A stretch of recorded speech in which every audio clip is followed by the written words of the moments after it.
صباح الفل عليكم لو كنتوا بالنهار، ومساء الفل عليكم لو كنتوا بالليل. النهارده معانا تجربه جديده في الاسبريسو. بيتهيألي التجربه دي هتغير موازين الاسبريسو الفتره اللي جايه بشكل كبير. اول حاجه هنعملها عشان نعمل التجربه بتاعتنا دي ان احنا هنجيب فنجان قهوه وهنحطه في التلاجة ونسيبه لفتره بحيث ان الفنجان يبقى ساقع بارد جدا. وبعد كده هنحضر القهوه بتاعتنا بتاعت الاسبريسو ونحطها في البورتفلتر عادي جدا. وهنجيب كوباية تانية غير الكوباية الباردة اللي معانا، وهنخليها كوباية اللي هي الهيتد اللي هي متسخنة العادية جدا اللي بنشرب فيها الاسبريسو بشكل عادي. بقى عندنا كده كوباية متسخنة وكوباية باردة. وهننزل الكوبايتين معانا تحت البورتفلتر بتاع ماكينة الاسبريسو، وهننزل الاسبريسو عادي جدا بحيث يبقى القهوة اللي موجودة في كل كوباية من الاتنين سواء المتسخنة او المتبردة، الاتنين هو نفس القهوة بنفس الاسبريسو بنفس النوع بنفس درجة الكبس بنفس كل حاجة، بحيث يبقى المتغير الوحيد اللي موجود عندنا هو درجة حرارة الكوب المختلفة لكل كوب منهم. الأبيض درجة حرارته الباردة والشفاف درجة حرارته السخنة.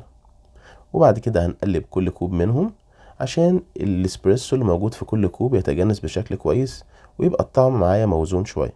وبعد كده بقى لحظة الحسم، هندوق كل فنجان منهم. وبعد ما شربنا القهوة بتاعت الاسبريسو من كل فنجان منهم هنكتشف الاكتشاف اللي أنا هقول لكم عليه دلوقتي.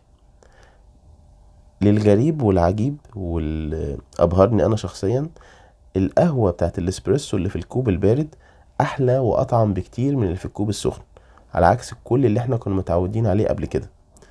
الكوب البارد المرارة فيه أقل، الحمضية ظاهرة، باين فيها المميزات بتاعت البن قوي، وباين فيها كمان لو البن فيه عيوب باين فيها عيوب البن قوي. بمعنى ان لو نوع القهوة اللي عندك ده فيها مشكلة في التحميص هيبان معاك قوي، وهيبان ان في مشكلة فعلا في التحميص. بعكس الكوب السخن لو في مشكلة في تحميص القهوة يعني الطعم يبقى معقد شوية، هتحس بمرارة شديدة وبس.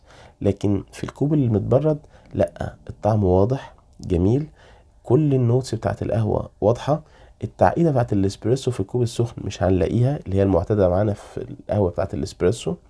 فهي تجربة جميلة، انصحكم تجربوها. انا لقيت محمصة في الكويت عملتها ومسميها اسبريسو تو ويز، فقلت انقلها لكم ومع السلامة.